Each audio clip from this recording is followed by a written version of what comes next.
Hello po mga kababayan, mga kaibigan, mga katokis, mga kapots. Welcome back muli dito sa Simply Tokis Vlog at tayo po ay magbibigay ng maiksing komento, opinion at reaksyon sa mga mainit na usaping politika sa ating bansa.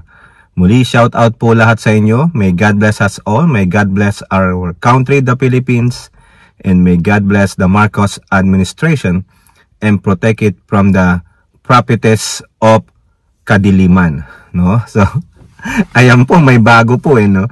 Okay, so ano po ang pag-uusapan natin? Siyempre, yung isa sa mga prophets of kadiliman na si Sara Pusit Duterte. At meron po siyang sinabi na talagang hambog talaga itong babae na ito Oo, sobrang hambog po ito. Sobrang believe sa sarili. Yun na lang po siguro ang nagpapatatag sa kanya. Despite of all these mga kawirduhan ng pamilya nila, ng mga kinakasangkutan nilang mga krimen at anomalya na sila rin ang may gawa, siguro ito na ang maganda na lang niyang sabihin, no? Yung pagiging hambugera niya at umbagera niya.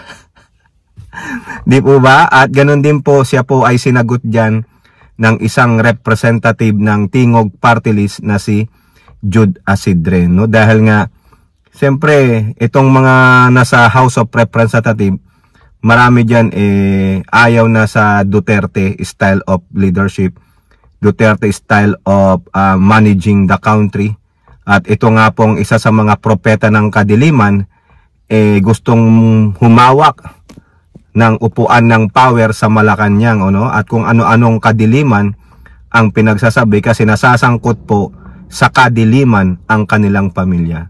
So hindi po nakatiis dyan si Representative Asidre at sinagot niya o sinoplak niya ang isa sa mga propeta ng kadiliman na si Sara Putit Duterte. So unahin muna natin ano ba yung kahambugan sinabi ni Sara Putit Duterte na isa sa mga propeta, no, ng kadiliman. Ito po sa Manila Bulletin. Sabi po dyan, VP Sara says her lawyers confident of winning in impeachment case. So, yun daw pong mga nakuhang mga abogado ng inyong propeta ng kadilimang Vice Presidente Sara Putit Duterte ay nagsasabing confident po sila. Malakas po at mataas ang kanilang kumpiyansa na maa-acquit o mananalo sa impeachment trial si Sara Putit Duterte ng propeta ng kadiliman sa nararating na impeachment trial dyan po sa Senado itong Hulyo ng taong kasalukuyan. No, talagang itong mga abogado na to, siyempre, sino ba magsasabing, ay ako niyan, hindi kami confident na manalo kayo? Hindi kukunin at kukunin nila yung case na yan kasi high profile case yan. O, di ba? Pag high profile case, sakaling manalo ka, di sikat ka, kung matalo ka, di okay lang. O, di ba? Ganun yan. Meron ba namang abogadong sasabihin sa inyo ay wala ang laban dito, no? Duday, wala ang laban, kaya better na wag na lang kami, sa iba na lang pumunta. Ay hindi po. Alam naman natin na ang mga Duterte ay paldo-paldo, di ba? Ang bali-balita, di umano ay ilang 7-Eleven ang meron sila sa Davao City at ilang naglalakihan, naggagandahang kondo o apartel dyan sa Metro Manila, o di ba? Nakapag-hire nga ng mamahaling lawyer sa ICC. O, yan pa kaya sa Pilipinas? Ay wala, chani lang yan. Oo. Parang nami-make up lang ng kamote diyan sa kanilang backyard yan. Meron po silang the golden goose. Oo. Ayan. Ito po mga kababayan ang sabi dito sa Manila Bulletin. In an interview in Davao City, the official shared that she immediately held a meeting with her lawyers upon her arrival from The Hague, na kung saan siya po ay nagbakasyon ng isang buwan at pagbalik niya ang taas pa ng rating na niya, tinalo niya pa ang Pangulong Marcos na sabi ng Pulse Asia na sinasabing fake Asia na ang galing-galing daw ng performance niya. Baka naman doon sa The Hague. Ang in-interview ng Pulse Fake Asia ay yung nasa The Hague. Pero nyo, isang buwang nagdadaldal doon, kung ano-anong pinagsasabi laban sa gobyerno. Tapos ayun ang performance niya. Ay, ang galing. Di ba? Quote, "Nung pag-uwi ko galing Daheg ay nag-meeting kami dahil sa isa din yan sa mga inaasikaso ko. At sinabi nila, they are more than confident in winning the impeachment case." Ayan. The Vice President, however, refused to give details on the preparations for her impeachment trial.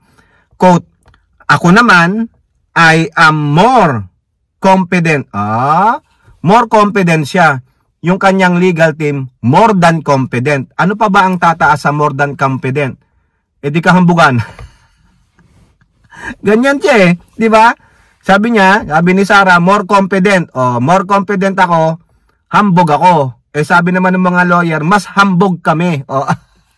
Bakit? Maipapanalo namin itong kaso tuloy.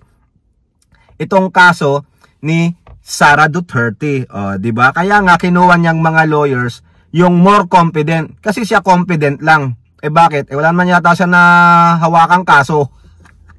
Kaya hindi niya alam baka yung paligoy-ligoy ng kanyang pagiging isang lawyer. So yan mga kababayan, more confident daw siya pero yung lawyer niya more than confident. Siyempre, wala namang lawyer magsasabing hindi kami more than confident. Kayang-kaya naming maipanalo yan. Tingnan natin sa trial. Kasi yan, bukang bibig pa lang yan. Kung bagay, plano-plano pa lang. Pero pagdating na sa totohanan, in reality, malakas pala kalaban. Diba? Parang basketball team lang yan. Kala mo, yung 12 mo, ang lakas-lakas na. Nung actual na laro na, hindi mo alam, ikaw pala pinakamahina. Ganun lang yan. Kumbaga, kumpiyansa ako. Hambog ako, yabang ko. Pero pagdating dun sa actual, tupi-pi ka. Diba? Ang dami pang sinabi dito, so hindi natin babanggitin yan. Hindi po yan in related doon sa kanyang mga lawyers. Now, ano naman po ang balik sa kanya dyan ni Tingog Party List Representative Jude Asidre. Manila Bulletin din. Huwag na tayong kumuha ng quote card. Maa-acquit daw? Kasi nang sabi ni Sara Duterte sa kanong lawyer niya. Si Sara Duterte sabi niya, I am more confident. Ang sabi naman ng lawyer, more than confident. Ayun. So, maa-acquit, mananalo daw si Sara Putit Duterte sa impeachment trial. Yan ang sabi ni Jude Asidre. Maa-acquit daw? Asidre doesn't know where BP Duterte's confidence is coming from. Ayun nga. Hindi alam ni Asidre kung saan nang gagaling yung kumpiyansa o kahambugan ng inyong Sara Putit Duterte. Maa-acquit daw. Ito pa sabi ni Asidre. What puzzling is the arrogance of certainty coming from the Vice President. You cannot claim vindication when you have yet to offer a full and truthful accounting of public funds entrusted to your office. I agree. Yan at yan din ang matatanong sa kanya. Saan mo pinunta yung confidential funds mo na mahigit sa 600 million pesos in both departments that you handled, lalong-lalo na sa DepEd. Nandoon naglabasan sino ang nag-asikaso ng confidential funds. Yung dalawang security personnel niya, nasabing doon mo ibigay yung confidential funds, inutos niya doon sa mga disbursing officers. Balita po mo ang isasalang sa court martial ng AFP. Tapos ikaw may sa bagay, wala naman pwedeng kumontra sa kumpiyansa. Nasa kanya yan Yan ang paniniwala niya. Pero pagdating sa trial, naglabasan ang mga totoong ebidensya na malakas. Ayun. Sige, hanggang kumpiyansa lang naman. 'Di ba? Ito pa mga kababayan, sabi ni Asidre, public officials are stewards of taxpayers' money. When questioned, the proper response is transparency, not evasion. Ganun po ang ginagawa ni Duterte, nitong si Putit, si prinsesa ng kadiliman, yung properties of darkness. Kasi panay siya evasion, panay deflection, galit-galitan. It's not enough to say, I did my job. She must show us how, when, and where those millions were spent. I agree. Asidre also criticized Duterte's tendency to downplay the seriousness of the allegation. Baliwala yan, hoy, kayong mga tangang mga Pilipino, ha? Bigay lang kayo pera sa akin, ha? Tapos gastusin ko, wala kayo pakialam. Ha? Ako ang busy, ako makapalang mukha ko, umbagin ko kayo. O, di ba? Murahin ko kayo. Mga piyay kayong lahat pag di kayo bigay pera sa akin, ha? Di ba? O, naging check wa tayo. Quote, the Vice President continues to treat this as political drama. But for the people who pay their taxes every day, this is about accountability and trust. This is not a popularity contest. It is a constitutional process grounded in facts. The impeachment complaint did not materialize in a vacuum. It came after exhaustive hearings, I agree, testimonies and evidence pointing to clear irregularities. Correct. Ang daming witnesses, yung mga sobre, 'di ba? Yung disbursing officers umamin.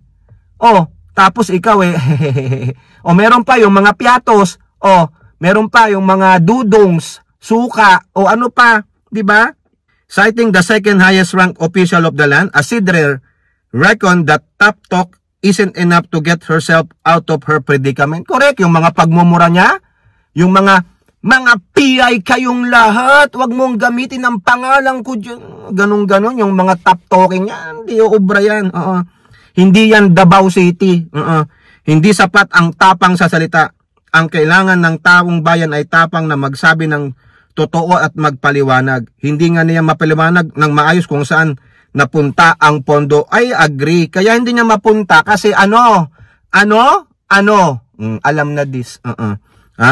Isidre urged the Vice President to stop framing the issue as an attack on Mindanao or her gender, saying such narratives only distract from the real questions. I agree again. Quote, walang kinalaman ang regional or personal identity sa isyong ito. Ang pinag-uusapan dito ay pananagutan ng isang opisyal na tumanggap ng pondo para sa mga sensitibong operasyon, pero walang malinaw na detalye kung paano niya ito ginamit. Siyempre, alam nyo na, ang sarap kaya kumain ng piatos. Isidre reiterated the House duty to uphold the Constitution and ensure that all officials, regardless of rank, are held to the same standard of accountability. This is about defending the sanctity of public service. We cannot allow public trust to be eroded by unaccounted secrecy. Correct. Kasi ang sabi nila ni Pusit, confidential funds nga yan. Hindi nyo pwedeng pakialaman yan. Hindi nyo pwedeng tanungin yan. Hoy, may circular order ang COA at mga GOCC, no? Kung paano nyo dapat gastusin at i-report ang inyong mga confidential funds. Hindi porket confidential funds, wala ng authority, wala ng constitutional mandate. Ang Kongreso? No way. Sino bang nag-aproba ng inyong budget? 'Di ba? Ang Kongreso, kaya meron silang pakialam kung saan nyo ginastos at tamang accounting at tamang ebidensya ng paggastos. Mano pang meron pang COA. Eh di sana tinanggal nyo na lang yung commission na yan. 'Di ba? Kung wala man lang magche-check and balance ng inyong paglustay ng pera ng bayan, animal 'di ba? O kayo po, ano pong inyong masasabi? Comment down below and don't forget to like and share. Hope to see you on next videos. Bye-bye. God bless.